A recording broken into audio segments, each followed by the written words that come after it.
Stop thinking about cheese as a topping. Every block you've ever eaten is a snapshot, a frozen moment in a controlled chemical war between bacteria and milk. From liquid curds to granite-hard protein batteries, this is every type of cheese, explained, and the science of why your brain and your gut absolutely loves them. We start at zero. Fresh cheese, no aging, maximum moisture. Ricotta, chèvre, cottage cheese. These are eaten before the bacteria even get started. The catch, high moisture means high lactose. This is the closest you'll get to drinking a glass of milk while chewing. Fresh, delicate, and if you leave it out, gone by tomorrow. Now it gets interesting. Soft-ripened cheese, brie, camembert, is where the mold takes over. A thin white rind of Penicillium camemberti grows on the surface and digests proteins from the outside in. You're not just eating cheese, you're eating a living mushroom skin that slowly liquefies the center into something closer to butter. Medieval monks called this monastic engineering. They weren't wrong. Semi-soft cheese, Havarti, Münster, Fontina, sits in the middle of the spectrum. Gently pressed, not aged for years, the result is a pliable, smooth texture with nearly perfect melting properties. These were the workhorses of the Industrial Revolution, engineered for fast, hearty fuel. Nothing fancy, just reliable. Wait, before we go further, we need to address something. If you're lactose intolerant, you've probably been told to avoid dairy. But here's the paradox.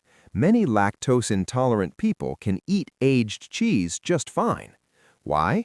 Because the bacteria inside the cheese eat the milk sugar as it ages. The older the cheese, the less lactose survives. Time is doing the digestion for you. Hard cheese, Parmesan, aged cheddar, Manchego. Intense pressure, years of moisture loss. What's left is concentrated, crystalline, savage flavor. Those crunchy white bits you find in aged Parmesan, that's not salt. Those are calcium crystals, a direct byproduct of long-term protein breakdown. You're not eating a snack, you're eating years of chemistry. Blue cheese. To make it, cheesemakers literally needle air into the wheel, creating tunnels so internal molds can breathe and spread. Roquefort, Gorgonzola, Stilton. The fungi digest fats and convert them into sharp, metallic, spicy compounds called ketones. It's an edible infection, and it's been a luxury staple since the Roman Empire. Here's the paradox cheese.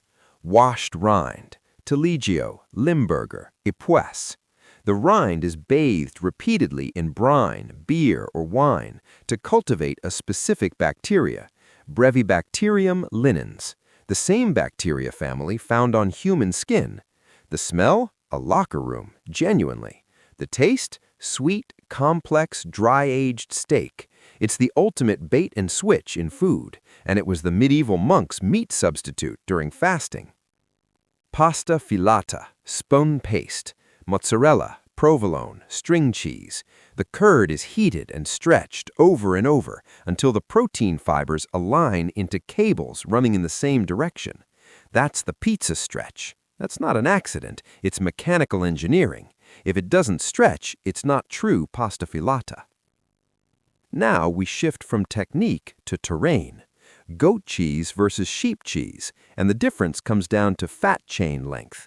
Goat milk contains shorter fatty acids, which means the flavor hits fast, bright, tangy, acidic, easy to digest. Sheep milk? Dense, high-fat, slow burning. Pecorino Romano was the standard ration of Roman legions, shelf-stable, calorie-dense, nutty, a fat bomb engineered for marching armies. Smoked cheese wasn't invented for flavor. It was a functional hack. Before refrigeration, smoke kept insects away, slowed surface mold, and extended shelf life for months.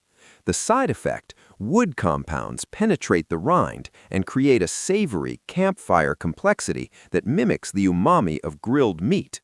The preservation method became the delicacy. Processed cheese. Let's be honest about what it is. Legally, it's a cheese product, not cheese.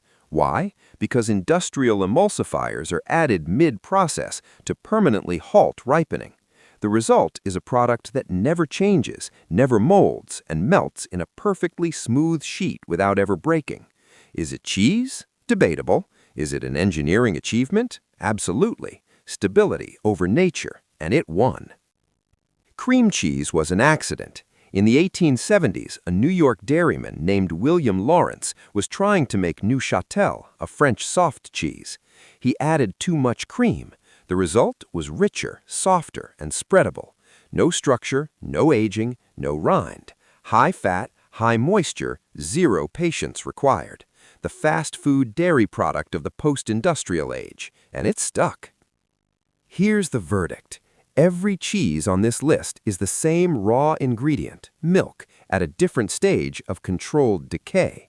Go fresh if you want milky, soft, and instant. Go aged if you want intensity, gut friendliness, and depth that took years to build. The older the block, the deeper the art. The deeper the art, the further the bacteria have been allowed to win. So next time you reach for a cheese, you're not picking a flavor. You're choosing how far you want the war to go.